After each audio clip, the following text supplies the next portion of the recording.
back to Different Style Whites, the world's most popular, beloved, downloaded, trusted podcast about different style fights with the two most handsomest and awesomest white boys. I Welcome. mean, is there anything more true than that? No, it's. I mean, I mean, this is don't. gospel, baby. Yeah, it's gospel exactly.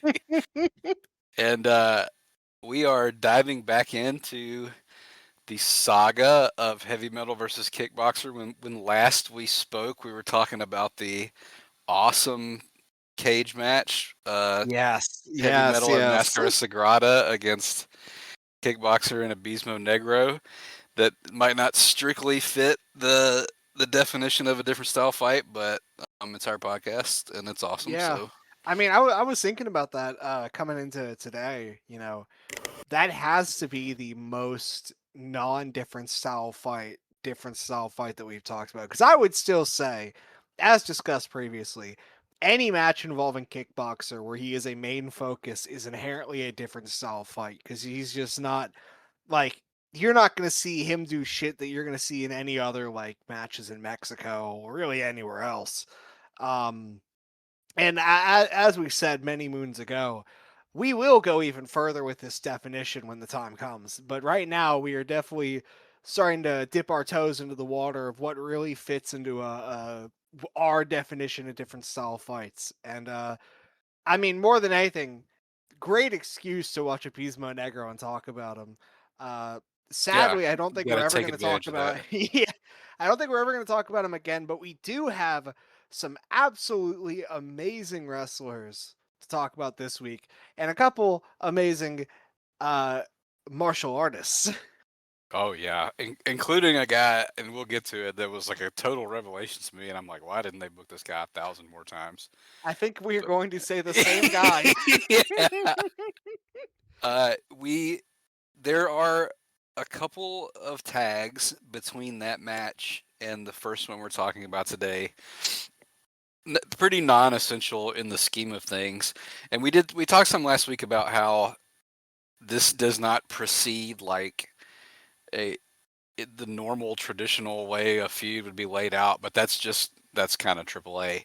But Yeah. I do it is interesting to me that as disjointed and kind of wacky as this gets, um, it does seem to be serving the purpose of getting heavy metal like even more over as like a Oh, badass. Oh, dude, he is like, I mean, I'm sure this is what you're talking about, but like literally with every single match, it's like the crowd response to him gets louder. And it's kind of amazing because we ended off last week with the tag where he was over like Rover. We talked about the seconds apuestas where his like the crowd reaction to his ring introduction was deafening. And I would say that there's at least one reaction on this episode we're going to talk about that was even louder, and I don't get it. I mean, I get it. I just don't get how it can get even louder. Yeah, it's wild. And so I don't know, like, and watching the multi-man we're gonna get to too. It just seems so like we have gone into detail repeatedly with all of these about how the like accepted thought about these things is kind of wrong, but it like I think the opposite is true. These are like so effective. I don't Yeah. know why another company doesn't run five wrestlers versus five kickboxers in a cage and like print money. God, yeah, no, Yeah. at bare minimum, print the worst cleanup bill you've ever had to deal Oh with. my god. Yeah. But we're starting with a super Libre, and we talked about that last week too. It essentially means like the ref is not in the ring. Yes. But don't worry, there's still some ref shenanigans. It's another singles match. It happened on July 24th, and the air date was August 10th. Um, Yes.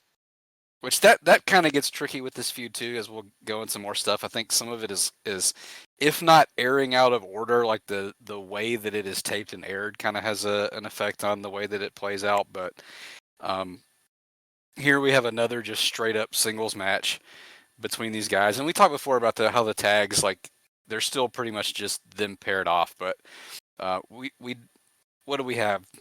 6 or 7 singles, so they're all precious. And this Yes. one, it, continuing in the tradition of the rest, is incredible. Yeah, no, I came into this match and I had slightly low expectations, I will admit, because I saw that it was Super Libre and I was like, oh, that's cool. But like, I know what the rest of their singles matches are going to look like stipulation wise, and I wasn't really sure what else they could do after the cage before they start ramping it up with the stipulation. So when I saw just Super Libre, I was like, this one will be fun. No, this one, weirdly enough, might actually be my second favorite we've talked about so far, behind the double Apuestas cage from Triple Mania. Like, this one is this, I don't know what to say. Like, it's so disgustingly violent, and like all of the matches have had some pretty gnarly violence. And I mean, the one we're going to talk about next has them hitting arguably the hardest. But something about the way they work in this match is borderline scary. Like, I want to injure you levels of inflicting punishment on each other. Yeah, It and just something insane. it's it is it does feel probably the most like a traditional different style fight since the first one we covered that was in the rounds. But like these guys have almost developed a style that, like, they're the only two people on earth doing it. And they're like the Yeah. only two people on earth I've ever seen do it. Yeah, there are some. The only comparison I can make is that this is Yep, I definitely know where you're dipping going. into kind of the lucha brawling thing, but in my head I'm thinking of like there are certain spats during like Black Terry Mr. Condor, like where Oh, I they're didn't know where on you the were going. ground like like on the ground, like kind of tackling each other, and the way they're swinging on each other, where it's like it's not wild swings, they're very directed. It's just sometimes they're glancing because the other guy is actively trying to keep the other guy from like actually like killing them. Like, that's Yeah. what a lot of this feels like. I would love to know where you thought I was going, I because thought you were gonna say that it was reminiscent of the Seishin Kaikan tags where so so I have that written down for yeah. another match, but I did at some point in my notes write down Seishin Kaigan coded. Yeah, stylistically it's similar, like, and we'll get to it again. Even in the match that's supposed to be all stand up, there's a lot of rolling around and just Yeah. trying to hurt the other person. Um, there's more gold here in the auto translate. We live in, the future hell or whatever, but auto translate on YouTube. Shout out. Well, That's one of the good parts of living in the dystopia that we live in. one of the few good things. Yeah. Kickboxer is introduced. They do a thing in AAA where the Rudo announcer announces the Rudo and the Technico announcer announces the Technico, and I love that so much because there's fun stuff that comes with it. But Kickboxer is announced as the master of heavy metal, uh, Oh. and then we get a Pepe Casas introduction from the Technico announcer, and the Rudo announcer in the end slips in Ray del Viagra. And it's over Oh. the house mic, of course, and you can see Pepe kind of like chuckle at it, like it's pretty funny. Yeah, we get the rules of the Super Libre, no time limit, pretty much anything goes, uh, and and they start 1,000 miles an hour with some heavy metal hits, some outrageous elbows and punches from Dude, Mount, like, immediately. like, within the first 15 seconds, they're like kind of like diving at each other, trying to get each other down. Heavy Metal gets Kickboxer on the ground and starts throwing 12-6 elbows, like immediately, like point of the elbow directly to the dome. And then he follows it up by like he's doing like the backwards mount, and he's throwing like double hammer fists to the back of his head like a gorilla. He is, especially in the early part, but for a lot of this, before they start trying to like legitimately injure each other, he is fully focused on putting his fist or elbow like through Kickboxer's mask and like through Yeah. the mat. And like I get it because Kickboxer's mask this time around is the funniest mask he's ever worn because he has these like comically large eyes. Like my immediate comparison point was like sometimes when people draw Spider-Man, they give him like incredibly large eyes for no reason Yeah, at all. it's That is the perfect. Kickboxer mask this time around. But Yeah, I mean, so it's like kind of like two big like hit me signs on his face. yeah. And he's in the full tights here, but they do make another mention of Heavy Metal's gear, which I appreciated from last week, where they point out that it's dry fit and Oh, look it's at that. cool and light like a rabbit or a hare. Thank you, AAA announcers. Yeah, and while Heavy Metal is trying to like break Kickboxer's skull, there's more incredible joking uh about the referee because he he plays a big role in this. Like, I don't want to spoil it, but the Rudo announcer keeps joking about how he, like, in his spare time transports undocumented immigrants, and that and later on he stops Tarantes for not having a green card. He makes another reference, a joke about how he owns a bunch of trucks and gives swimming lessons. Um, What the 'Cause fuck? they do like the post match promos and stuff, and I didn't realize this because I've never really watched like AAA TV other than like the Twitch era, and it wasn't like this. But they Right. play into a lot like what city they're in, and they call out the cities a lot, and they like gas up the city they're in. And a lot of the referees in a lot of these matches and the tags too are like local referees. Oh, that's pretty cool.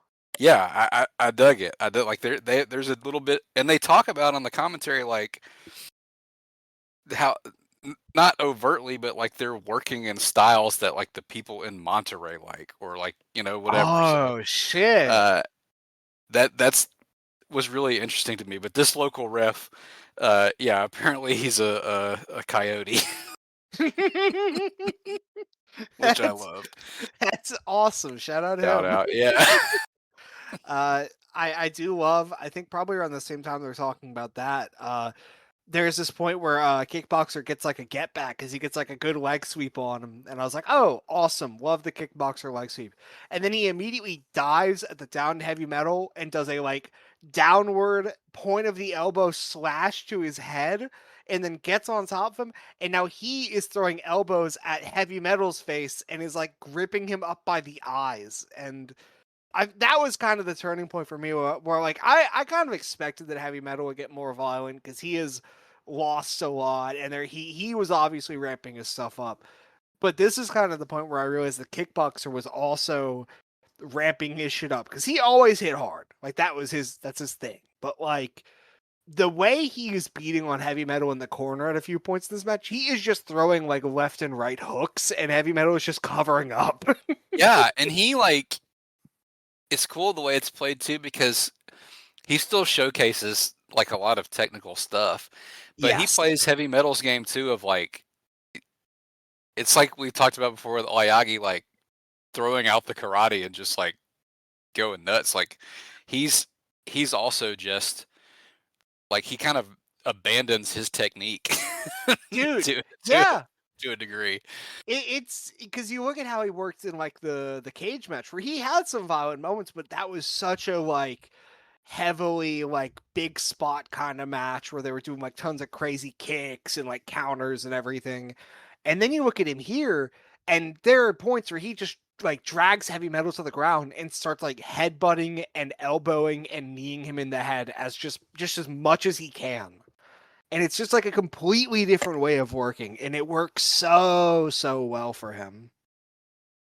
Yeah, I can't believe this is not more famous and more talked about. But Yeah. also we have immaculate taste, so everybody has to get on our level. But this also features from both guys some of the grossest arm bars I've ever seen. Dude, oh my And just god. arm locks. Like, Yeah. I mean, Heavy Metal is like great with all the Yaves. I think we were talking about it in the first match, especially. Like he was doing some awesome mat work.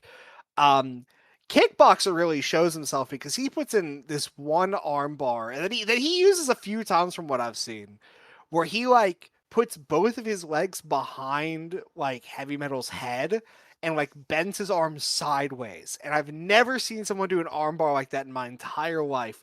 But it looks like it should just be snapping it in half. Yeah, It is I've never seen horrific. that either, and it's the angle of his like shoulder joint is nuts. Yeah.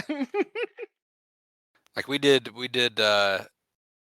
some actual MMA fights on Foul Under Fire this week, and these were worse than the things those guys were putting on, where they actually are trying to break someone's arm. Yeah. But I mean, really, this is such a like such an immense piece of work from these guys.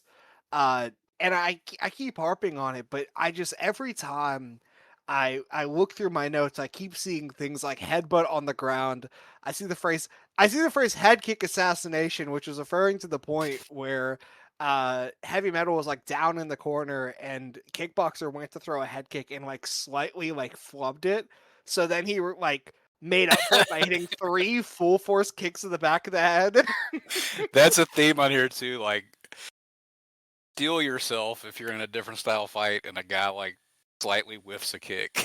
Yeah. Because you're about to catch it so much harder. Yeah. There's another great commentary thing where they have like a JR moment where the lead announcer says many people who have every right say pro wrestling is rigged. Well, come and fix this. I I feel like they said that after the point where Heavy Metal accidentally leaned down too far and Kickboxer rushed him in and legitimately kicked him in the face. Yeah. Which Oh, somehow happens at least 2 times during what matches we'll talk about. That yeah. is like that is a somehow like common accident to the point that I think maybe Heavy Metal just said fuck it and was like, I'll give him this one. I mean, it seems pretty clear to me this is one of those deals where they're like, we're just gonna go. It's like Scott Steiner and Goldberg. Like these guys might have been Yeah. friends, where it's like we're just gonna go like, if he dies, he dies. Yeah. We're gonna both just throw him as hard as we can. Yeah. Uh God, I just and you mentioned earlier the arm work because I'm seeing the stuff I wrote about that too with Heavy Metal because I've Heavy Metal at a certain point in this match, and it's going to become especially a thing in like the next match, but there is a Heavy Metal mean streak that he is very much like forming. Like he's a mean fucker in the first match, and he is a badass in like the second and third. But like from this match onwards, there are things that Heavy Metal is willing to do that are like there are things that he will do that are fucking like brutal. Like the arm work in this match when he gets him like the side armbar and just starts kneeing his elbow. Like what the fuck is wrong with this guy? He is unleashing a beast upon Kickboxer. And that's like the kind of the story of the match. The first fall ends with a Kickboxer armbar, that crazy one. Yeah. The second fall, Heavy Metal gets an armbar, but then he picks him up in like a wrist lock and like lifts him off the Dude. ground with The like the wrist lock. the double chicken wing wrist, the weirdest Yeah. fucking thing. Crazy ass moves. Someone needs to like steal that. Like there are some people that are like the weird grapple freaks and shit. And the guys there, like especially like the guys in Mexico who are still doing the Aves. I have not seen anyone do that ever besides Heavy Metal. And it looks like the worst shit ever. Because he Yeah. is just Angus yeah. Legstrong, if you're listening, because I know you have in the Yes. past, do that, Yes, please. dude. Please, I need you to do that at Dean. I need whoever you wrestle, do that to them and make them tap out for real. Win your match. And the third fall ends with a fucked up arm lock too that causes Tarantes to throw in the towel, Yes. and Heavy Metal doesn't let go. And Tarantes runs in and kicks him in the chest, and I was like, maybe he's more qualified to be a Muay Thai coach than I gave him credit for last week because Oh, he rips dude, his ass. there are some fucking Tarantes moments in this whole thing. I keep saying things that we're going to talk about later, but like Yeah. throughout this episode, there are some Toronto's moments where I was like, damn, when was he a worker? Like, what the fuck? Yeah. And he's so willing to bleed too. They should Dude. have they should have had him wrestle more. Dude, they should have given him like let him wear the shiny like shirt and stuff and just let him like work matches. Yeah, with suspenders. That's all he needs. Yes, And yes. the Coyote referee, they also keep calling him the Chicken Man. And when Tarantes runs in, Pepe and the Chicken Man take down Tarantes. Pena comes out again. But this, like, I still have not watched all the last few of this feud because I want to savor them. But like, these are so fucking crazy. But I think this is probably the most decisive and definitive heavy metal win, like definitely that we've seen yet. I mean, this is he wins to the point of Toronto's having to run in and stop him from winning so hard because he was just like legitimately ripping Kickboxer apart. Like it doesn't get more definitive than that. And let me tell you, when he does that and then Toronto's gets in the fight with the Chicken Man, there is an old man in the crowd that fucking loves it. And that will be the gift that I post whenever the announcement tweet is sent for this. Yes. He is losing his mind. And I'm like, that's me. That's me right there. Yeah, there's a point later in another breakdown post-match where they say this is the passion that Lucha Libre AAA inspires, and I'm like, yeah, yep. They break him up. Tarantes cuts a promo. He says, I already beat up Santini. We talked about that last week. And he says, now I'm going to beat up the Chicken Man and shave his head. And then, John, we get a promo from him, Reyes, the Chicken Man himself, the local referee, where he says, there is authority here, and I am it, and also, I'm your dad. And I took that in the moment to be a lot of what goes on in a lot of these promos of like calling somebody a woman or saying, I'm your father. But the announcers are immediately like, wow, this is Tarante's dad. What? Which appropriately, right? We're like 6 days away from Father's Day. This is a fathers and sons ass feud. Wow. It's truly a saga. If anything comes of this, maybe we don't have the tape because I don't think it's mentioned like ever again, but it totally blew my mind that first of all, this is like an incredible match. And then at the end of it, they just have this, yeah, I'm the authority. Also, I'm your dad. Bye. Which definitely reframes all the stuff that comes before. Yeah. You're right. This is a very fatherly angle. What the fuck? Yeah, there's so much father and son stuff going on here. It's like Turgenev-esque. Cats in the cradle. There we go. And then we get a long. Do you have anything else you want to say about this? I mean, it's just fucking awesome. Like, go watch it. There's really, like with a lot of these, there's not a lot we can say about these because they're just so different and insane. The only thing I really say, because I'm saying the exact same thing that I've said for the entire time we've talked about this match, but there is a point in this match. There are many points in this match where one guy is beating down another guy in a very violent way. But there's one point where Kickboxer gets on top of Heavy Metal, and the first thing he does is grab Heavy Metal by the hair. And Heavy Metal is laying like on his side. Grabs him by the hair, slams his head into the mat 2 times, and then throws a downward elbow as hard as he can. And like if that does not sell you on this match, the fact that happened and that is like the 5th most violent like beat down of the match.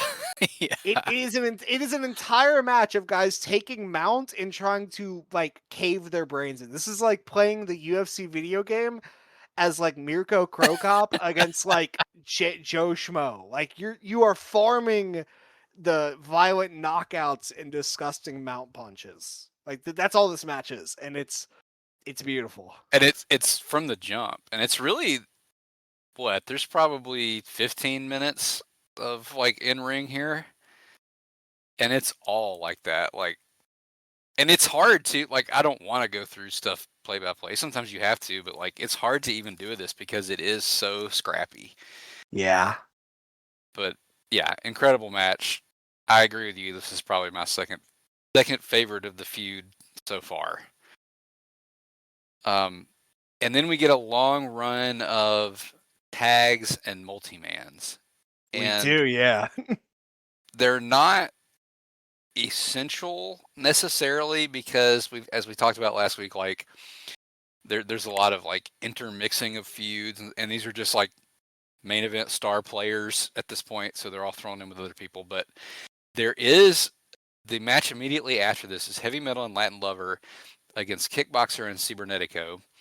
And it is a brass knuckles match. And which basically there's like a turnbuckle in one corner that has a string tied around it to signify this is like the special turnbuckle.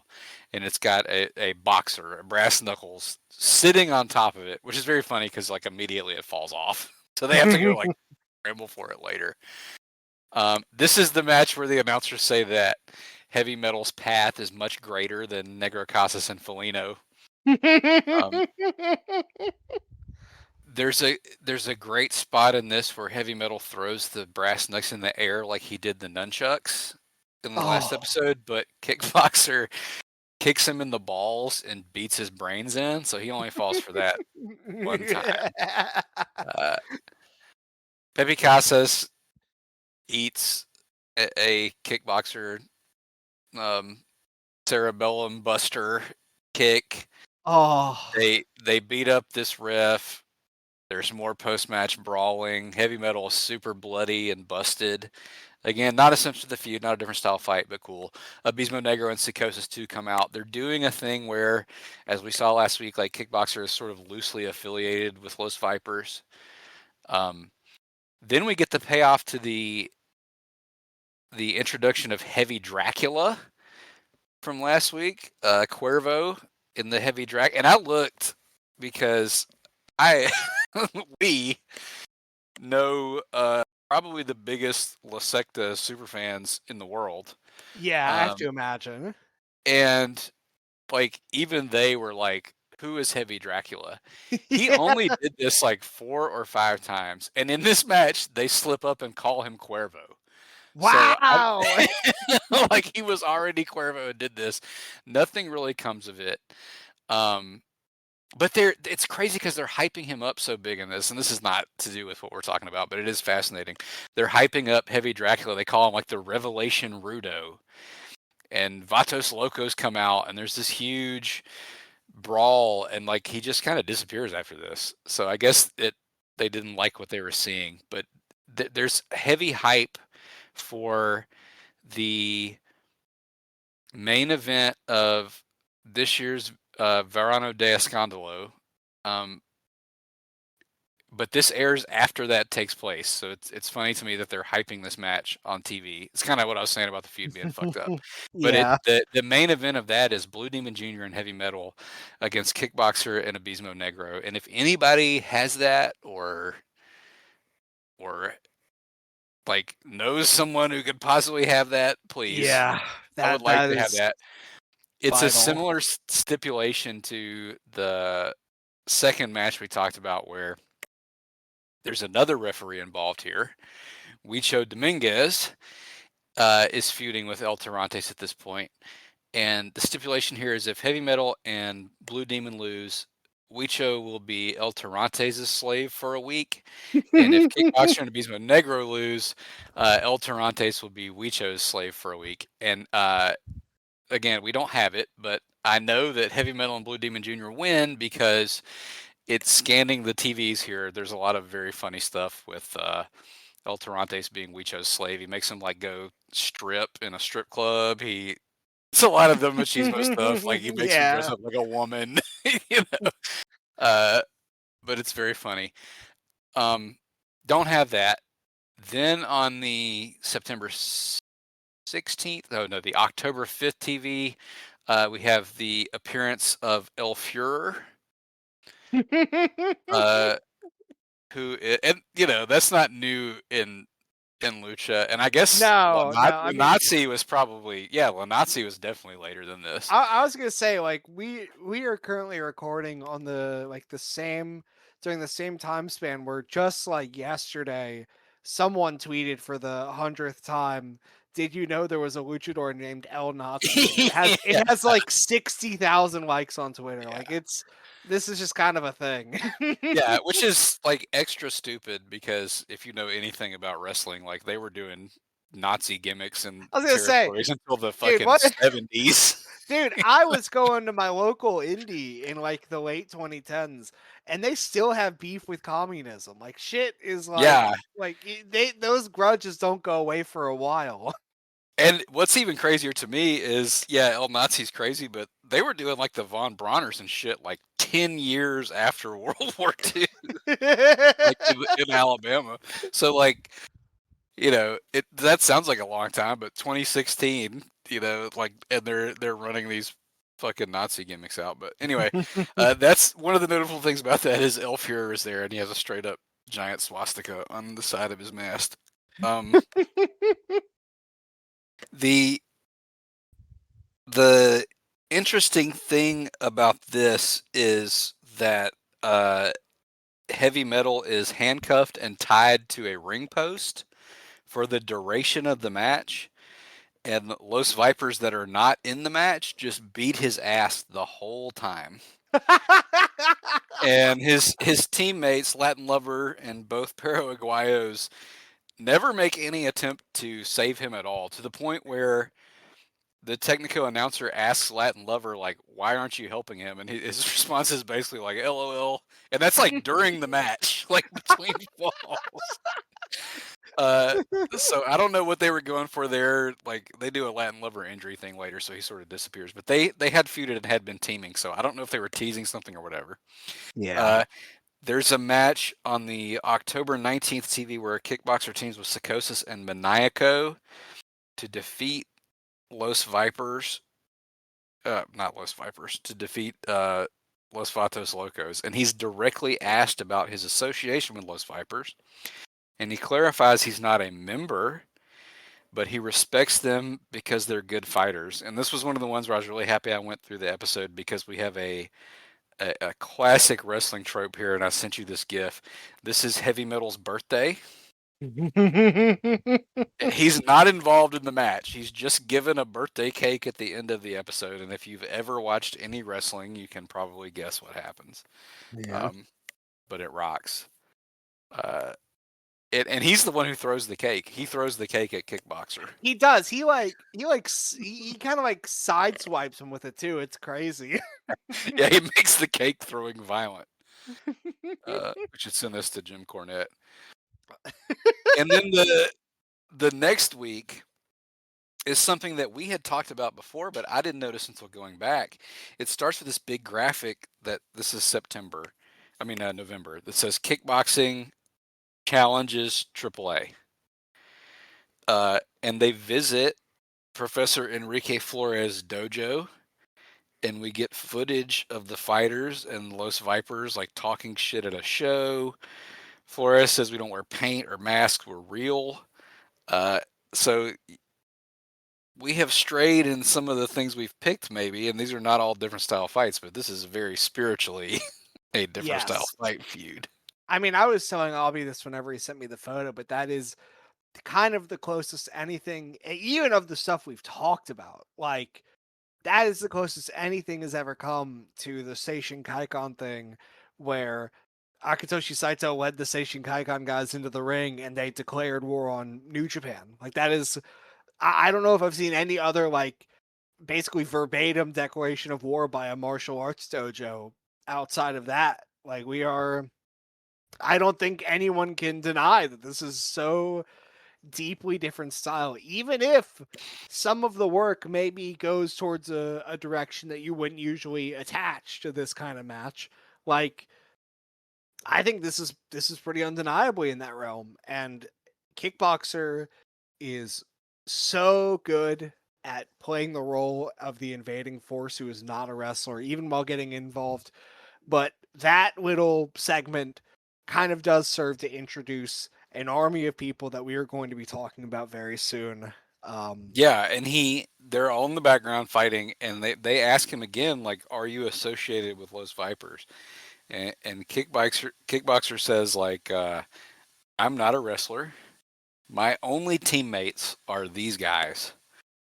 And from now on, I'm solo." And then this episode of television immediately proceeds to air the post third fall brawl from a match where he is teaming with Los Vipers uh, against heavy metal Perrito and Aubie, who is Cranio.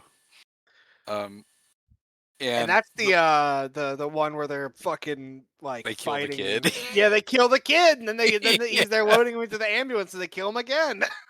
Yeah. Uh, I don't know if this is it's not our first appearance of Perrito, but this is when he sort of like steps into I guess the Latin lover role from earlier. But he's really bringing the violence.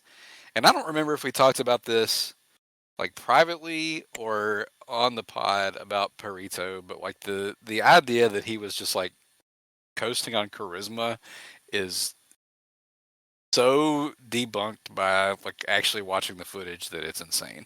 Oh yeah, no, it's like stupid. I do not understand how that has ever been a talking point because he is such a talented wrestler and he is so great at working with a wide variety of guys. Like I love like Pero Classic. I love the guy and I need to watch more. He like barely missed my GWE because I just didn't feel like I had seen enough.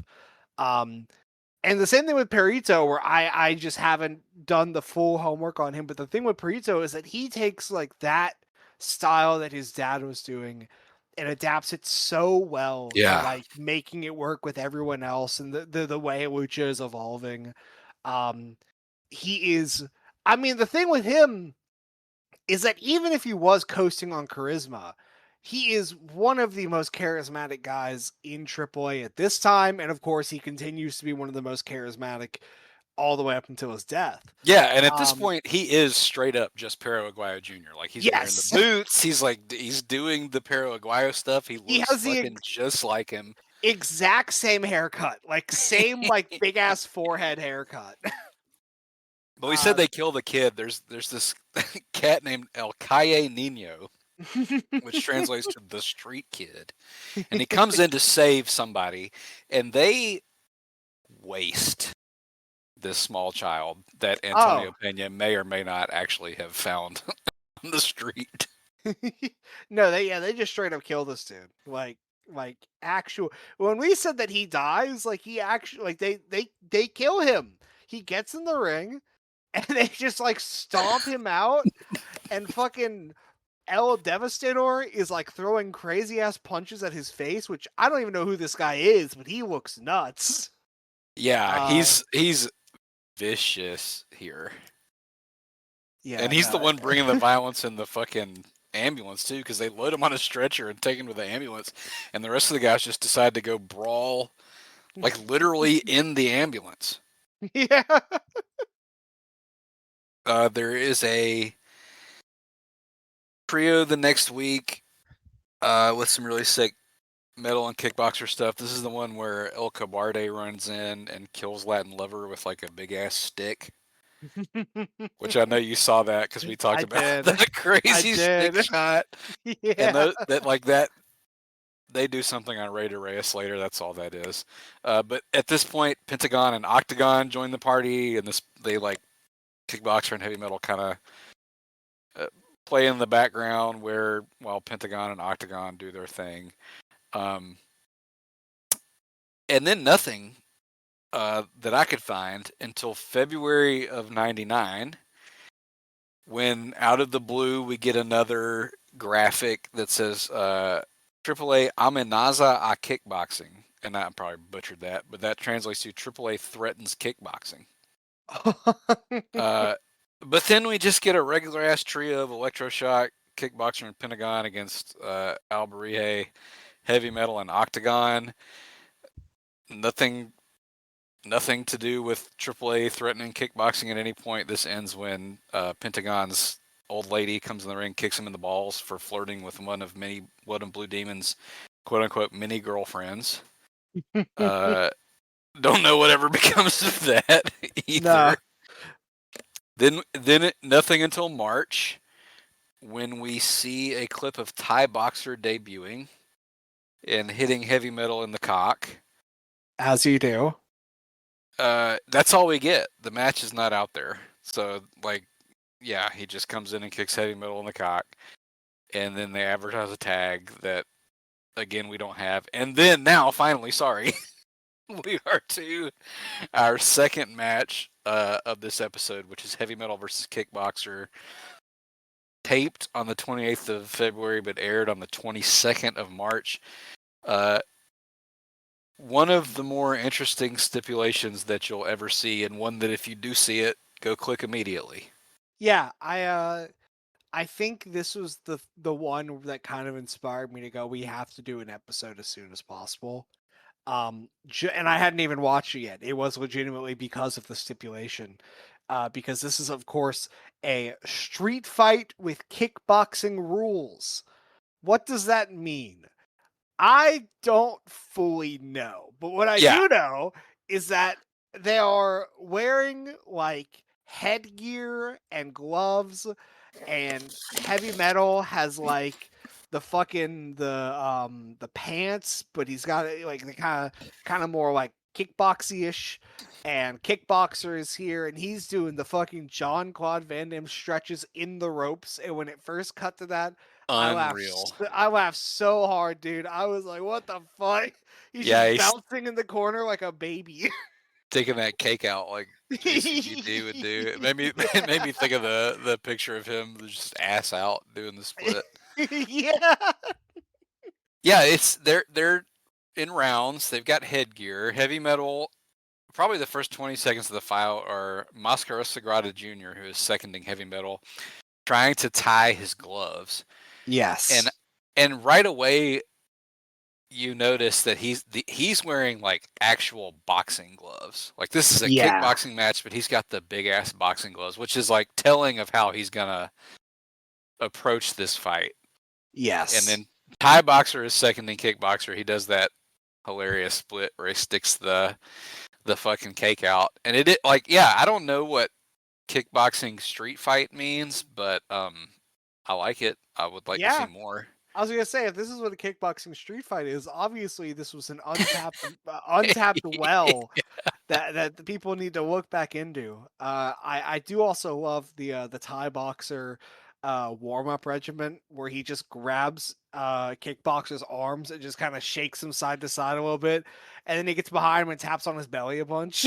Yeah, there's a lot of that. Like in between all the rounds, like the Thai Boxer is like massaging all of his muscles and like yeah, and then but Mascara Sagrada Jr. is just like frantically fanning Heavy Metal with a towel like as fast as you possibly can. Like this, I feel like Thai Boxer is like a better friend. Yeah, Thai Boxer has like an idea of like conditioning that he's trying to put on him, and then it cuts over to fucking Mascara Sagrada Jr., who like straight up, like it goes from like Thai Boxer massaging Kickboxer's shoulders and arms in the corner. It cuts over to fucking Mascara Sagrada Jr. giving Heavy Metal a firm handshake and then putting the helmet on him. He finally got the gloves tied, and it's 4 3-minute rounds, and you get in the first round, Kickboxer his name is Kickboxer. He's kicking, and Heavy Puncher is punching. Heavy Metal really seems to be landing like fight enders in the first round here. Heavy Metal is trying to throw the hardest punches he possibly can, which is fitting because Kickboxer is not only throwing incredibly hard kicks, he is also throwing hard punches. Yeah. Like the match starting spat they get into, like the way this whole thing begins, if you told me that was just real, I would like totally believe you, because I do think that they were just swinging on each other for a good portion of the first round. Like, yeah, I think a lot this like most of this feud is that, because you can like there's a stark contrast between like the planned spots and like everything else. Yes. No, absolutely. I do love that Kickboxer is in like his zone here, and he is so because there are points where like Kickboxer and Heavy Metal are usually like pretty like well matched up on even footing, and there are points where Heavy Metal will kind of take over and be the one on top and really show his stuff. This match is like all Kickboxer, As it and should be, yeah. It's a yeah, kickboxing match. If they did a heavy metal match, heavy metal might have oh. a shot, but But sadly, he they is could in go to they kickboxing go to world. Dove Pro. Yeah. There is this moment. I think it was kind of the moment where I realized that this was like we're in kickboxer world. Was Heavy Metal like sets up for the heavy punch combo, and he throws it and it lands, and Kickboxer just eats it and keeps hitting him because he's got the helmet on and he can eat the heavy punches. Yeah. Yeah, and he's trying to land haymakers, and it really feels like Kickboxer is toying with him. And we talked about last week on the other rounds match how like time was variable and flexible. We were definitely onto something with like the rounds end with a spot because the Yes. first round ends with a big ass Kickboxer leg sweep, and then the bell immediately rings. But I don't want to Every forget to single talk one. about your your friend that you honed in on in the crowd Oh, before we dude. have a bizarre cut. Yeah, because there is a very weird cut in this, and I was like slightly worried of like, is this like a footage thing? Did the footage fuck up? But then I really thought about it. I was like, no, that audio cut was too well done. This was very clearly just like a clipping situation. But to set up the clipping, they cut to the crowd. And it like zooms out from this sign, and I don't know what's on the sign. I mean, I know like the main text at the beginning, but as it's zooming out, you see a guy in the foreground, and it is like, I mean, dude, that's just Mexican Jerry Seinfeld. He's in the pinstripe Yankees jersey. He should have been eating a big ass bowl of cereal. I've died. Yeah. Yeah. He's holding the sign up and it says something to the effect of like AAA is great. And so they zoom in on it. And then he does the Attitude Era thing that you would see occasionally where he baits them to zoom in on it and he flips it. And that's when the weird cut happens. So I wonder Yeah. what the fuck it said on the back of that sign. If Yeah. any Spanish speaking listeners, please go watch this. It may be coincidental, but I did think it was very funny because there's a very strange cut right after that where uh, Heavy Metal is looking for his mouth guard. They make a big deal about how he's wearing a mouth guard and Kickboxer is not. And there's like some weird mouth guard shenanigans in the match, but he they stop the fight. That's the only point where they stop. It's Street Fight rules, but they do stop it for a second for him to put it back in, and then Kickboxer hits the sweep, and the round ends. And they do a funny thing after the sweep where the doctor is in the corner, like checking Heavy Metal's eyes. Is it common to get like concussed from a Liu Kang sweep? I mean, if you fall back and you hit your head hard, that might be what it is. Although I will say, that's kind of the point of him wearing the big ass fucking helmet is that won't happen. But I mean, I guess that's why they got the helmets on. AAA is very concerned about concussions. So Yeah, they kind of like look like me's. they Yeah, do. their heads are like so big with these giant cushioned It is. headgear. I mean, it is the most cushion headgear that you have ever seen. They basically got like it looks like they got bowling balls in their heads, like from how robust they are. Like it is ridiculous. But that's what you got to do when you're facing one of the deadliest strikers in the game, like Kickboxer. You got to Yeah, level the playing field. and I was trying to figure out who he looked like because he had that same mask with the giant eye holes, and then he had the Yeah. big puffy red mask, and I was like, he looks like an enemy from like Mario. Yes. I could not quite pin down who it was, but he maybe an eagle-eyed listener can figure out who he looks like because I could not. But it is very funny. And then round two, uh, super fucking sick. So sick. Um, I mean, again, they are fighting immediately. Like the way the round starts, is Kickboxer shoving Heavy Metal into the corner, throwing like 3 headbutts at him, and then like punching him as hard as he can front on, and then yelling at him, "Come on!" And then they just keep going. They keep fighting. Yeah, and then Kickboxer hits a spin kick to the gut that takes him down, Dude, and as like, soon as he oh my god, yeah, it's yeah, nasty. that spin kick, because I love. I mean, this is really hitting me like really tugging on my heartstrings because I love like late '80s, early '90s like American kickboxing revolution shit when like Andy Hug and like Benny the Jet and like all Yeah, those me fucking too, bro. all the dudes that were like rocking in the Hawaii like circuit, working the like fighting the arenas there, where the crowds in Hawaii were like molten hot for every single fight. Like I have seen so many awesome spin kicks from like those guys. And that Kickboxer spin kick to Heavy Metal was like exactly like one of those, like just out of nowhere. To the point that I really do not think, and this is why I kind of talk about with this match, it really feels like these guys are just doing shit and like forcing the other guy to react. Because Heavy Metal eats it and he falls down and he is like gasping for air after it for a solid second, and then he sees Kickboxer tell him to get up and he immediately gets up and starts fighting again. Yeah, he It's immediately gets up and then he takes a round kick to the face that knocks him dude. down immediately again. And I the first time I saw it, I was like, "Oh, that's nasty." But then they show the replay from like the hard cam angle where you get a full view of how it landed. It did just hit him like in the face through the mask.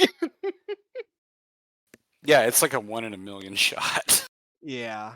Uh I mean, these guys are straight up killing each other. And again, we talked about how the last match, I do think the last match was probably more violent overall in terms of like trying to hurt each other, like not just hurt each other, but trying to like beat each other down to like legitimately hurt each other.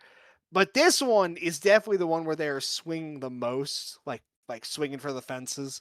And then it really shows the street fighting aspect because fucking Heavy Metal and Kickboxer just go right over the top rope and go fighting into the like the ground area, and the fans are going nuts. Yeah, and they do a replay of that too, and they're arguing about like who took who over. But it is like it's. I'm trying to put myself in the place of the person in the first row where these guys are having a kickboxing fight, and now they're like a foot away from you, and they're still just rolling, and that's when the second round ends. So again, Yes. that's like the designated round ending spot where Yeah, they tumble to the floor. that's the round ender, is the floor tumble. Which at first I was like, why is the ref trying to tell them to get back in the ring? This is a street fight. And then the second they get back in the ring, they get in the corners. I'm like, oh, it's because the round ended. Yeah, like I mean, I love I get it. Like I guess if you're like a purist about this stuff, the fact that they very clearly have like a telegraph, like this is where the round ends thing. Like I get why you might not love that, but this is AAA, and I've already done the I love bullshit spiel at least 3 times on this pod now. So let me just say, I think it is awesome that they have like designated round end things because all of them rule too. Like the first one is that crazy ass sweep. The second one is going over the top. The third one is my favorite because it is the culmination of the entire story of round 3, which is that Heavy Metal is a dickhead. Oh my god, man! He kicks him in the balls. Straight up, like Just blatant. unapologetically. And here's the thing. Heavy like Kickboxer is a piece of shit. He is aligned with Durantes. He is invading AAA with all of his boys. He forced Tropicazas to get his head shaved. Like there is good reason for Heavy Metal to have beef with him. Kickboxer has played this match entirely straight. He has not done a single thing that you could even argue is cheating or like Yeah, and as like unfair. he's starting to whip his ass, which is He when the, is. the nut kick comes in. Dude, it's not even like a nut kick. He like they like back up off the ropes, and Heavy Metal knees him so hard in the balls, and Kickboxer's immediately begging off like, "Hey, my balls." He should have done that. They should have worked in a spot where Kickboxer hit the split and he he hit him in the ball. he hurt his balls. He does the split after that spot. And he's like, "Oh," but like Yeah, they're that, starting to just roll around, and there's a dude, lot of like the ref has to separate them a lot because this is supposed to be kickboxing dude, rules, but Heavy Metal keeps going for takedowns and they're just rolling yeah. around hitting each Heavy other. Heavy Metal's going for takedowns, getting on top, and doing like pissed off playground fight shit where he just on top swing his arms like like windmill style, and the ref is just telling Heavy Metal over and over again, you cannot do this. Like there's very strict rules in this street fight. Yeah, And then of course Heavy Metal suffers for such a transgression because he gets up, and the second that the ref says they can start fighting again, Kickboxer kicks him directly in the face. yeah, right in the fucking head, knocks him down, lands a combo. They're wrestling around, and Kickboxer is, from whatever angle or position they are as they roll around on the mat, he is kicking him in the head. Dude, It starts it like is axe kicks, and then it becomes like front kicks. it's nuts. He is finding a way to kick him over and over again. Like they're against the ropes, and like fucking Kickboxer just on top of him axe kicking. It is like ridiculous. And that's when Heavy Yes. Metal puts him in a fucking like leg trap, like heel hook, like bending his ankle to the side. And like they zoom in on the position he's got his ankle, and he's just like cranking on it. And the ref is like, "You have to let go." This is a kickboxing street fight. Yeah, that is like the funniest thing to me, is that this whole third round is so like dependent on Heavy Metal being a dickhead who is breaking all of the rules. And then, but this is also a street fight. But again, doesn't matter. Awesome stip name. And this whole round is like perfect. Like this is, And the finish is unreal, as you were saying, the yes. finish to this round. Because they're fighting in the corner, and Heavy Metal gets a little overzealous, goes for a punch, and of course he should have learned by now that nothing he will try to do in this fight that is fair would ever work, because Kickboxer is just beyond him in this environment. So he like Kickboxer dodges, goes for a crazy like bicycle kick to the face, misses it because Heavy Metal dodges. The round bell rings, so the round is over. Heavy Metal is standing there as Kickboxer has gotten his legs trapped in the ropes, and just like rabbit punches him in the back of the head as hard as he can. Yeah, And I fucking called it a donkey punch, but yeah, he does. Kickboxer like dies in the corner. He like collapses. It's like he got Good. shot. Yeah, and then Heavy Metal gets fanned some more. We go to a commercial break. All the commercials are incredible. Dude, There's like I old love people dancing like they're on fucking speed. big ass like advertisement for USPS Priority Mail. But then we come back, and it's kind of a strange like return, because we come back and immediately Heavy Metal is in the wrong corner, and I thought in real time that Thai Boxer reached around and gave him a titty twister, but they showed it Yeah. later. He just like reaches around him and punches him in the liver. Dude, it's crazy. This whole fourth round, I'm so mad that we have like 30 seconds of it, because Yeah. they join in progress instead of just, like, again, this is like taped a month in advance. They could have like found a way to make it work. I get why they didn't, because there is so much to happen in the post match and it's important. But they show just a little bit. But obviously what's happened is that in this fourth round, Kickboxer decided he's going to match fire with fire. They have removed both of their head guards, which I don't know if that was like an agreed upon thing for the fourth round or if it just naturally happened. But both of their head guards are gone. Kickboxer is still throwing the full force strikes at Heavy Metal even without the headgear, which is ludicrous. And we get to see the end of it, which is Kickboxer hitting the fucking like crescent kick directly to the face, and Heavy Metal's mouth guard flies out of his mouth, and he's like knocked down. His whole headgear comes off. Yeah. And yeah, he's immediately KO'd. And Sagrada Jr. comes in and goes after Thai Boxer, which is like, how fucking stupid are you? Because Heavy Metal is unconscious, so let me run in and start fighting two kickboxers at the same time. And they beat his ass, but then yeah, as we said, Turgenev, is it Harry Chapin or Cat Stevens that did Cats in the Cradle? Chapin. Yeah. Now his dad his quote unquote dad. Yeah, his dad in theory. his dad, who got so mad about his mere existence that he sued AAA later. But yeah, Mascara Sagrada runs down. Big schmaz. The crowd's going crazy for Heavy Metal, like to an insane degree. And it is another funny thing about the auto translate is that the way they say heavy, a lot of times it translates to Kevin Metal. So I think I'm gonna start calling him Kevin Metal. Kevin the chance Metal. it shows a chance and it's like Kevin. Yeah, no, the whole like post match like fight is so awesome. This is our first look at a Thai boxer, like our first like extended look at him.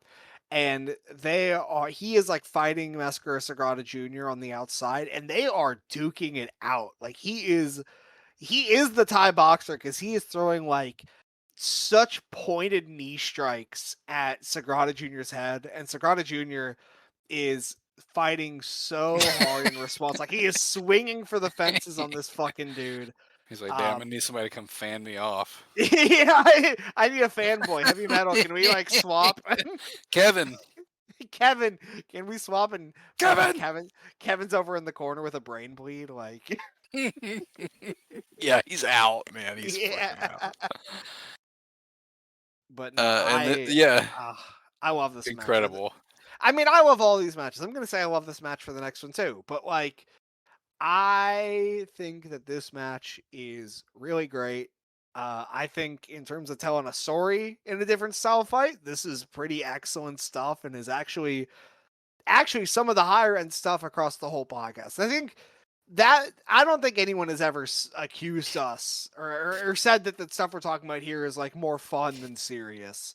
And I think maybe sometimes my tone about it has been more that this is like, this kicks ass, and it's not really as like, I'm not talking about it in the same way I've talked about some of the like the Seishin Kaikan stuff. But what I will say is that this all kicks ass, but it's also really fucking great, even in comparison to like the best stuff we've talked about. And this match feels like a strong statement. I mean, this isn't what it was intended to be. They weren't writing this for us, but like, in terms of what we talk about, strong statement that this is pretty much on par with like the best shit of the genre. Yeah, and it's a different tone, and it's a different tenor because it's AAA, and like it is fun, and there's some funny stuff, but that's just window dressing to, yeah, these being like some of the most, and we haven't, like, again, hard to enunciate. All these are different. Yeah. Like the way they're laid out, the way they play out, like they're killing each other, but every single one of these with all these different crazy stipulations, they're working them differently. Yeah. And and they're hitting the mark every single time. It would be one thing if these guys were just coming in and having all these matches with these different wacky stipulations, like fucking I don't know if we're ever going to talk about any of their Bull Terrier stuff, but they do like 3 different kinds of Bull Terrier matches. And it would be one thing if they were just doing those matches, but then having the exact same match every time. Like, that would be fun. It'd be interesting. Maybe switch it up a tiny bit to fit the stip, but like, that would be just like cool. But every single time we come into one of these matches, there is a noticeably different approach that fits the match that they're trying. Like, the stips, even if, like, the street fighting thing didn't really even make sense for this, but the spirit of it is that this just completely devolves into a street fight. Like, that is, it works. These guys are doing something really special here, and they totally I have to imagine at the time they knew how like good their shit was, because again, these matches are the main events of like all of these shows. This is the marquee feud in AAA for a while, or at least it's treated like the marquee feud. Yeah, and this next match it's not on top at Rey de Reyes, but it's like second or third from the top at Rey de Yeah. Reyes. And we finally get the promised AAA versus Kickboxer match, and we're back in the cage. Dude, okay, so this shit is incredible. So we are here in this is March 7th of 1999. As obviously this is Rey de Reyes. This is a cage match 4v4 on the wrestler side. Perrito Aguayo Jr., La Parka Jr., Mascara Sagrada Jr., and Heavy Metal, which is like, I mean, fucking Sagrada has been there since day one. Parka Jr. is a very nice addition. And Paraguayo Jr. has been like in and out, but he is perfect for this kind of match. And then on the Kickboxer team, we have Kickboxer, of course, Thai Boxer, Antonio Silva, and my new goat, Carlos the Gladiator Gutierrez. Yes! What was his problem, dude? Dude, he's insane. He does nothing but unleash the most beast mode. Our pal Armani has been playing Fight Night, and that's what I was thinking about watching this. It's just like every time they show Carlos Gutierrez, he is throwing every possible style of strike with pinpoint accuracy to a guy who is trying to not die Yeah, I mean, in rapid succession. They set the tone so well when he's the one guy on his team to get a nickname announcement, because they say Carlos El Gladiator Gutierrez, and I was like, oh shit, okay.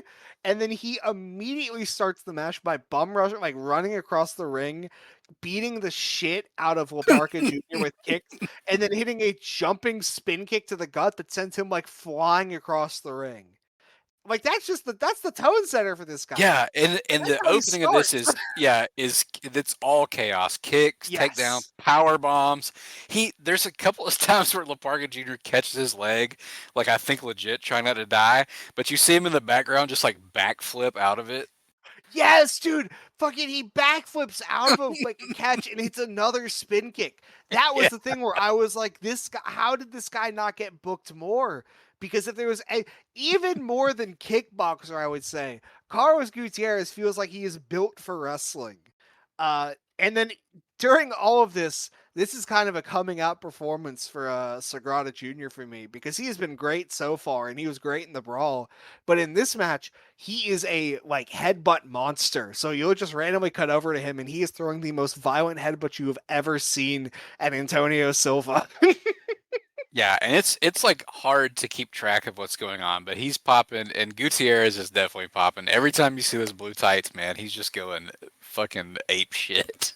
Yeah, I was talking about it with Aubie before we started, but this match, like last week, I took the notes while on my lunch break at work. And I think even if I had done it in the comfort of my own home on my computer with all the time in the world, I still would not have been able to take like good notes for it. Because this match, really, more than any other match, until it's down to like the last four guys, because this is like escape the cage rules and one person left rules, until half of the people in the match have left. This is almost nonsensical with how chaotic it is. Like, it is impossible to keep track of anything going on. And it's reflected because the camera is constantly switching between all these different angles, where like at 1 second you'll see Antonio Silva hitting a German suplex on Will Parker Jr. and then it will cut over and Kickboxer is pulling Sagrada Jr. down from the cage in the most violent way imaginable. Dude, he tries to run up the cage, and Kickboxer and Thai boxer grab his ankles and just yank him backwards, and he lands on his face. Yes. And he was like hanging on the top of the cage. Yeah. And you see, like, there's all like, it's so crazy too. I would love to go back. I watched it twice already, but I'd love to go back and watch it again because the stuff that's happening in the background is just as psychotic as what's happening in the foreground. There's like a heavy metal, I don't even know what to call it, a takeover. It's like a judo throw on Kickboxer that is egregious. And then it Yes. Oh my immediately God. cuts Yeah. to, before you can even process it, it cuts to Carlos Gutierrez just kicking La Parka in the ass as hard as he can for like 20 seconds. Yeah. To the And point where he gets up and Thai Boxer kind of throws a weak one. And after the oh 48 ass kicks he's gotten, La Parka Jr. just channels his inner Karas Lamomia and punches the absolute shit out of Thai it Boxer. it feels so much like Parka Jr. has decided he's over this match whenever Thai Boxer walks over and starts kicking him too. Because he goes from like selling all the Gutierrez shit to just standing up straight, eating the kicks, and then he just leans over and punches him in the face, closed fist. And then fucking Thai Boxer goes to throw another, and Parka does it again. Yeah, and I want to say, we're looking at the heavy metal cage match before. I don't even want to know what the La Parka Jr. cage match is, but I am a La Parka Jr. respecter. I love La Parka Jr. I've like, shout out Dom. He's shown me a bunch of Karas Lamomia matches where this guy was, before the La Parka gimmick, like one of the meanest motherfuckers ever. And it comes out here. Yeah. No, he is a killer in this match. I mean, this is we have thrown the term around before. We threw it around at least twice when talking about the Seishin Kaikon stuff. Probably many times. This match is a killer's row because all of the wrestlers have mean streaks that have been coming out in, like, if they've been in this feud, they've been coming out as part of this feud. If they're not, they're debut. They're showing it in this match, and then all of the kickboxers have seemingly been told by, I'm assuming by Kickboxer, like, hey, just fucking, like, you're probably not going to come back anyway, so just do whatever you want to do. Because they act like they have nothing to lose. There's a brief second where Tarante shows up, and then when it cuts back to the ring, Gutierrez is unleashing hell on Aguayo Jr. in the corner with Oh, every kind of kick imaginable. Like, name a kick, and he does it. And then Perrito stands up, ducks a kick, and does a drop kick front enziguri. I don't even know what to call it. He like launches like he's doing a drop kick, and then with his top leg, he just like round kicks him in the face. yeah, no, he like goes for a drop kick and then makes sure that he catches Gutierrez with a clean one. Like, it is incredible. And I And then there's wrote, a running double stomp yeah. for good Oh, measure. oh my God, dude. Okay, the Perro double stomps in this match are ridiculous. But the one where he fucking hits the power bomb on, I think, Thai Boxer, which is the power bomb he hits on Thai Boxer is unbelievably violent. It is like Liger bomb style, and I think that the Liger bomb is a cool move, but sometimes guys do it where they get him in the position and then they kind of like motion towards hitting the bomb and then just take a flat back with them, and it doesn't look great. It just kind of looks like you're taking a flat back with Yeah, them for no reason. yeah.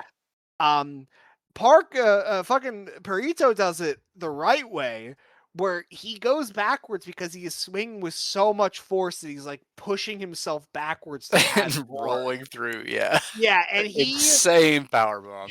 he bounces like Thai boxer's head bounces like a basketball off the mat, and you're like, that is murder. That is psychotic. You cannot do that to another man.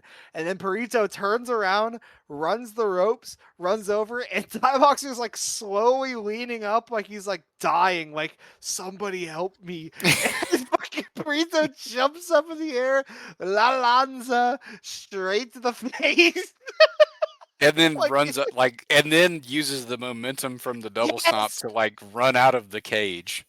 And he is the first one to escape. And I Yeah, will and then we say, start the armbar spam on La Parka. I love this match dearly, and actually, I will say to walk back my previous statement. I think that of the singles matches between Heavy Metal and Kickboxer, the first one we talked about on this episode is my second favorite. I cannot say it is my second favorite match overall because this is my second favorite match overall. But what I will say is that if Perrito was not the first one out here, I think it would have a contender for first favorite because he is insane and he is the first one to go. And then soon after, we lose Carlos El Gladiator Gutierrez. And I'm like, no. And it I love though sucks, but he they runs rule. out. Yeah, he escapes, but he takes a minute to just sit on top of the cage and absorb mountains of trash and just like Dude. fuck you to everybody in the arena. It's so beautiful. And then he's on the outside, and he and Perrito keep threatening to fight each other. And I'm sitting at my computer shaking, like, please, please, God, start fighting each other. That's all I want. But yeah, no, as you said, this is the beginning of Parka Jr. getting put in arm bars, and he's like slowly starting to sell the arm and be like, ah, shit, this kind of hurts. And he gets into fights with all the fucking like all the other guys, and there's this moment where like it kind of slows down because everyone's putting each other in holds, and then it cuts over to La Parka Jr., who is picking up Thai Boxer and hits the most disgusting body slam I have ever seen. Yeah, it's what they were doing to the guys who like walked into the Florida wrestling office and saying they Yes, wanted to be wrestlers. it is like They Buzz locked the Sawyer door. training. Yeah. What Sailor Moran was doing to Jerry Jarrett in the Cinder parking lot. Yeah. And Heavy Metal and Kickboxer sort of take a back seat. I mean, I don't know. It's just it's so chaotic. Like you can't film it all at once. But No. there is a moment after that where he like lariats the back of Kickboxer's head in a felonious manner. It is because it do like because Kickboxer went to kill him because Kickboxer Yeah. swings for a like full force head kick, and Heavy Metal catches the head kick and he just has his leg up in the air and he like twists Kickboxer's ankle to make Kickboxer turn around, and the second he turns around he lets go of his leg and just swings his arm over and cracks him on the back of the neck with a lariat. It is, as you said, Yeah, felonious. it's so gross. And Sagrada gets It, out, and then there's something in the back. I want to know what led to this because you see in the background, Heavy Metal is standing up with Kickboxer like holding his arm on his shoulders. He like stood up out of something and just backdropped him. And yeah. then he clotheslines Silva straight in the nose. Oh, dude, because this is whenever Silva and Thai Boxer, as Kickboxer and Heavy Metal are back to doing their fighting, Silva and Thai Boxer just get over to Parka and start kicking him and kneeing him as much as they can. Like he's on his knees and they're just owning him. And then it like cuts over to Tirantes as he is like telling Gutierrez to not fight Perrito because it's not worth it. And in the background, you just see Heavy Metal fly in from across screen like Ricky Choshu style lariat to the forehead. Yeah. And then he does the same thing to fucking Thai Boxer. Yeah, and Thai Boxer leaves immediately. Yeah, Thai So I'm Boxer's good. out of here. He's like, I'm straight. I've worked enough. Silva's on top of Parka, killing him some more. There's a match from like 2018 or 19 AAA where La Parka just dies, and that my friends and I used to refer to as the Passion of La Parka. This is the precursor to the Passion of La Parka because he's totally dying. But Kickboxer and Heavy Metal are still fighting, and Kickboxer misses a spin kick, and we get the heavy Oh, punch. dude, misses the spin kick and a beautiful like form perfect. This might be my favorite heavy punch. Yeah, they call Like, it on the commentary like a splendid heavy punch or something, or like this heavy punch in all its splendor. I think is what they call it. like full arm swing. It looks like he's swatting a fly with his fist. It is. I mean, it's perfect. If you've ever seen that the video of like the dude in like the pizza is like a pizza buffet, and this guy is like a dude with a sleeveless shirt, and he like walks in as this guy's like arguing with like his friend, and he like kisses the back of his hand and then throws like a pimp slap that knocks the dude out, and then he just goes oh, and then he walks away. It is like the exact same form as that, but as a punch. I don't know if that made sense to anyone, but if you've seen that video, you know Yeah. what I'm talking about. Uh, it's beautiful. It's something to behold. I'm actually pissed at myself that I have not gifted. I've seen this match a few times now. I've yet to gift that, and I need to. And I also need to gift the thing that happens immediately after, Yeah. because we get Heavy Metal going for the military press, his big signature spot, and Kickboxer like jumps out of it. And he hits the Jean-Claude Van Damme split to dodge Heavy Metal pounce at him and runs out of the cage. And Heavy Metal comes up behind him like limping. Yes. And they sort of both go out, and La Parka is alone versus Silva. And there are a few occasions where Silva will get like a gnarly armbar and let it go so that he can like slam him into the armbar again. It's like he's trying to like dislocate his shoulder with like the transition to the armbar, because he'll get one and just let it go. Yes. Laparca gets some like a belly to belly and a guillotine. Oh, dude, crazy belly to belly where he almost kills Antonio Silva, like almost spikes him. And I get it, because what comes before that belly to belly is Antonio Silva has him against the ropes. He is like Oh leaning. my God, Antonio Silva like gets stomach to like shoulder, and he is throwing uppercuts at Laparca Jr.'s face as he is against the ropes, and then he goes like full on like 50 punch combo to the head. Like, it is 30 seconds of Antonio Silva punching him in the face. It is insane. Yeah, and he thought this was a silly dancing guy. He didn't watch his Monster Trios tapes, because he does belly to belly him nearly to death and hits as close to a shoot leg drop as you're gonna see. Aubie, you are insane. I have in my notes belly to belly that almost kills him into shoot leg drop. It is like actually like an attempt to like cut his head off, and Antonio Silva takes it and doesn't move, which is kind of literal guillotine head drop. Yeah, kind of scary. And fucking Laparca Jr. goes for an escape, and he can't do it because Antonio Silva drags him down, and this begins Antonio Silva repeated like kicks to the arm. He kicks him in the arm like 10 times, and then randomly kicks him in the face, and then goes back to punching him in the head. And gets another armbar. Yeah. And they're already talking about his collarbone being fucked. And he is beating Laparca Jr.'s ass so bad that everybody just gets back into the cage. Yes, because he hits like an armbar takeover, and you can see like Perrito like climb up to the side of the wall, like on guard, ready if he needs to get in. And then like Antonio Silva lets go of the first armbar, drags Laparca Jr. up, and then does the full on like climbing, flying cross armbar where Laparca Jr. is trying to not go down with him, which is just making it worse. Yeah. And Antonio Silva drags him down, and this is when Heavy Metal also climbs up and gets ready. And this should be it, but Antonio Silva lets go of him again, and it looks like he's going to do more, but then fucking Laparca just stops moving, and everyone runs back in. Yeah. And the Technicos are trying to protect him, and there's a very funny moment. It's very like Attitude Era-esque to me, where all the kickboxers kind of look at each other and they all just run out and escape the cage. They sit on top for a minute and absorb. I don't know what they were throwing, dude. I even sent it to you. They're throwing bowling pins. They're throwing fucking tennis rackets. Like, this is a bold move to straddle the top of that cage while all this shit is flying.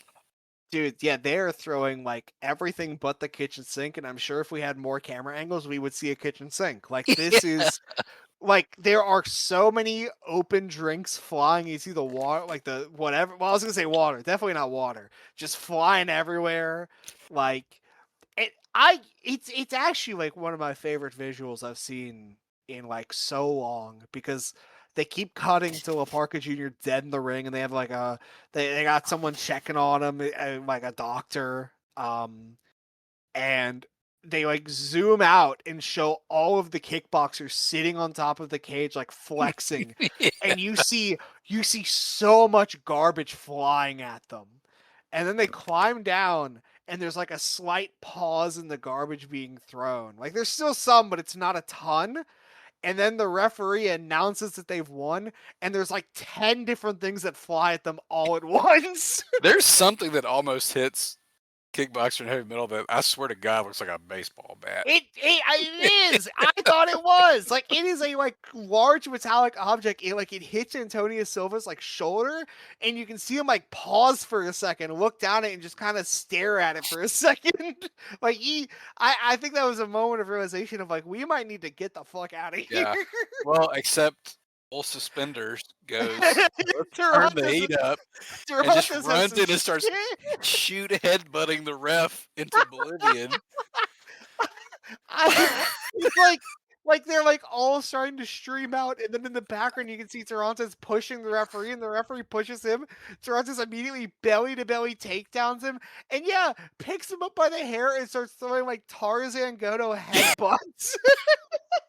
That's when they say this is the passion that Lucha Libre AAA awakens. I'm like, yeah, this is. Dude, yeah, because then the referee starts punching him in the face. Yeah, Tropicazas runs in, posts him. Dude, Tropicazas posts the shit out of him. Parker's on the stretcher. Dude, end of my notes. Parka Jr. is being taken out on a stretcher. Toronto's has just been posted and is staring off into space. The kickboxers are running for their lives as they're pelted with garbage. This is my favorite match ever. Yeah, it's incredible. And then they go to the back, and the doctor is explaining that Parker Jr.'s shoulder was separated, and he had to pop it back in. And the last moment of the file is Parker Jr. is like he's so pissed he's trying to get off the stretcher, and it takes like the whole Technico team holding him down to keep him from getting off the stretcher. Yeah, this is as heated as anything you'll ever see, like in terms of like it as close to a riot as you can get without it actually being a riot. Yeah. And that is, I do just want to, because I know that's the last match that we're talking about here, but I do want to say we're not going to talk about it just because it's not like just by the nature of this. Everything that we're going to talk about generally comes from the playlist of Heavy Metal versus Kickboxer, where all the matches feature Heavy Metal and Kickboxer on opposite ends. But I do want to mention that during this feud, and it kind of shoots off from this match. And I have to assume this match is why it happened. But on April 11th, there is a tag match, Kickboxer and Thai Boxer versus Mascara, Sagrada Jr. and La Parka Jr. And because Heavy Metal is not there, it's not something we're really going to talk about.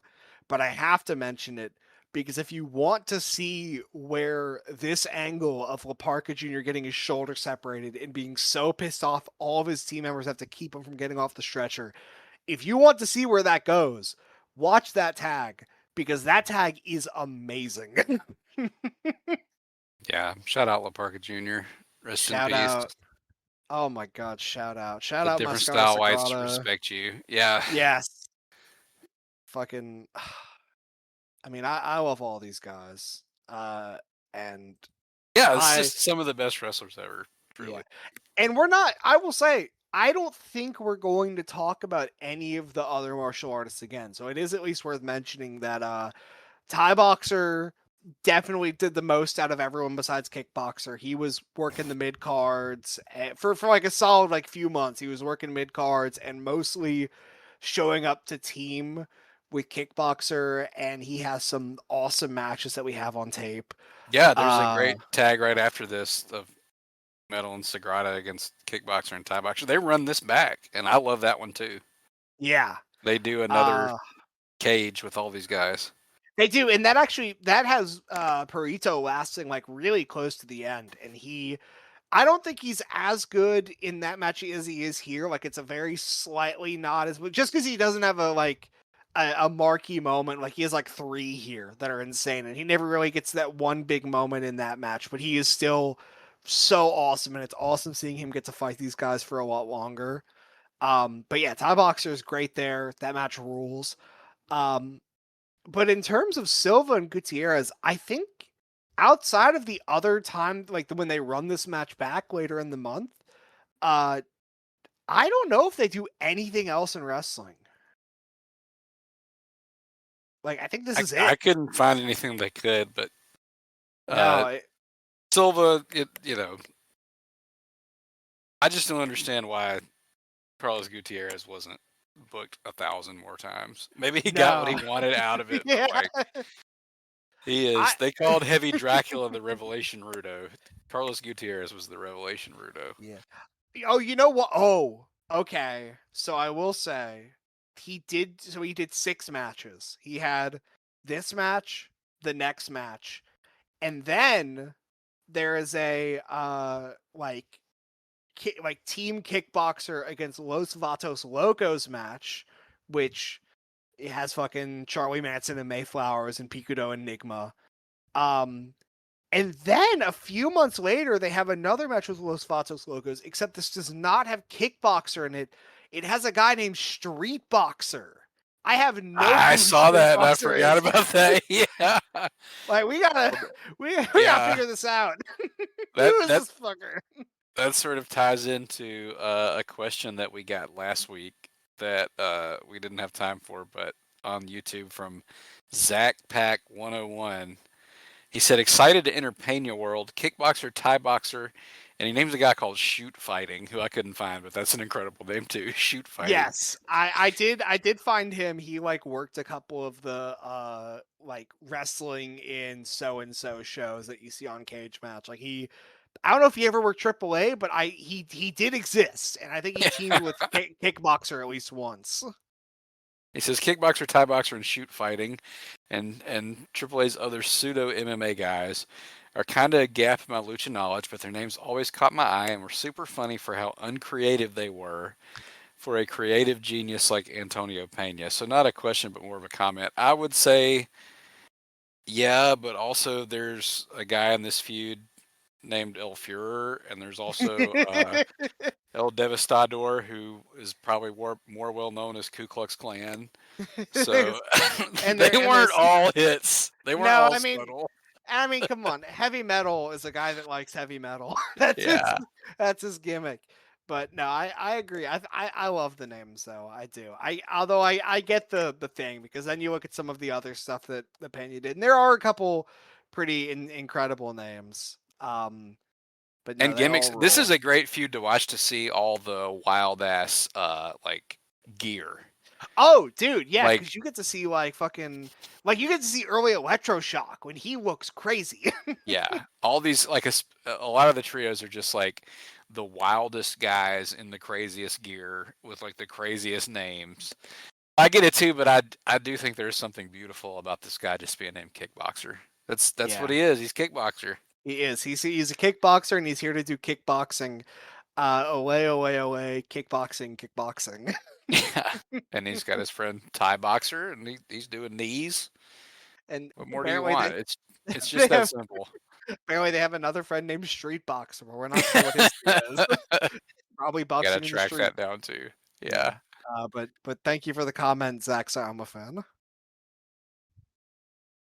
And we had another on that YouTube upload, somewhat of a question from Boston Red Sox, who sent a couple. Oh Worst my! tragedy: Pearl Harbor, or the fact that WCW didn't film any of the '89 Great Muta versus Eddie Gilbert Dragon Shi judo jacket match, different style fights.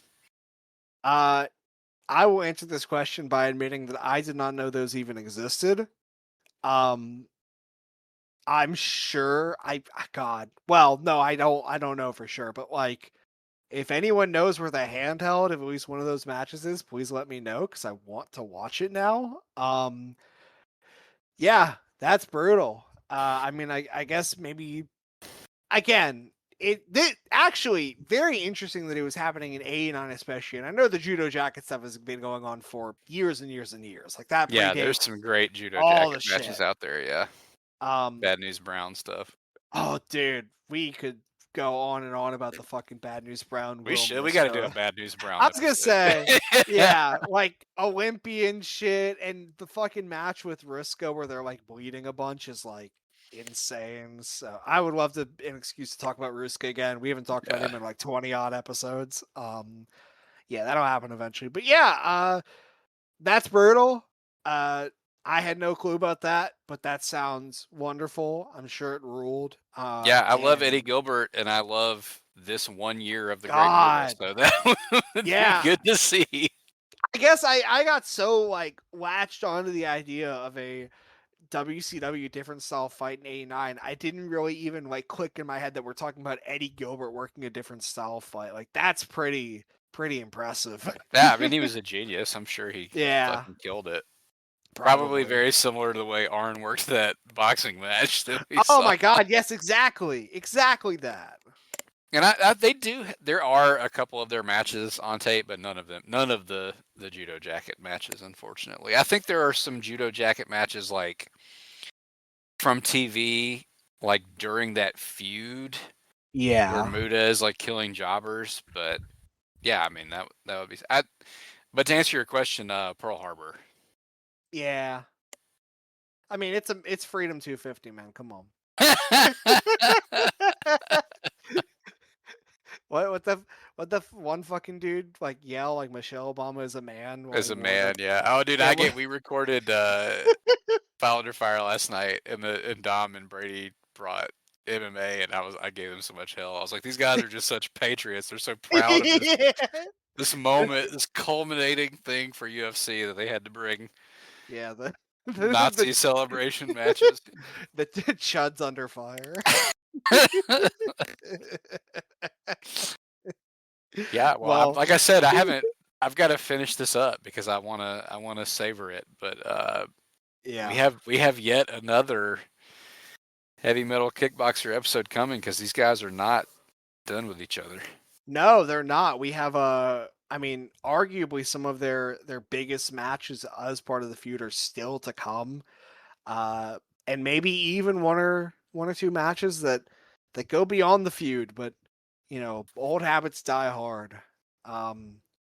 So you better listen to the next episode, or we're gonna send Kickboxer after you. And Goofy ass. Yeah, he's still tough as shit. And yeah, he like is. And if your wife has big titties, you're in you double trouble. you're in double trouble. Oh. Oh well, wonderful as always. Yeah, I do. I'm glad that you said like these are fun, but like this is up there with the best of what we've covered and very much worth watching. The I fun mean, part is just a yeah. cherry on top. Yeah, I mean, I came into this planning to have a fun time. As I said before, this was a original one episode idea that evolved into a 3 episode monolith. Um, and I mean, that part of that evolution is realizing that this was not just a fun feud with some sick ass matches, but that this was genuinely really amazing stuff. And especially for our sphere, as we're seeing kind of a growing interest in the different style fighting, we're seeing the phrase different style fight being thrown around by a lot more people nowadays. Um, this is a feud that people need to consider when they're talking about it, because it is, if you fuck with if you think the Seishin Kaikon shit is incredible, you think the Aoyagi debut stuff is incredible, you think the Inoki stuff's incredible, you owe it to yourself to at least give some of the singles matches between Kickboxer and Heavy Metal a fair shake, because they are truly on that level to me. And happy Father's Day to Pepe Tropicasas, Mascara Sagrada, the Chicken Man. My favorite coyote. Yeah, Kickboxer's surrogate father, Tarantes. Kickboxer's other surrogate father, Jean-Claude Van Damme. And we'll be back next week with more incredible bullshit. Yep. See you then. Bye. Goodbye.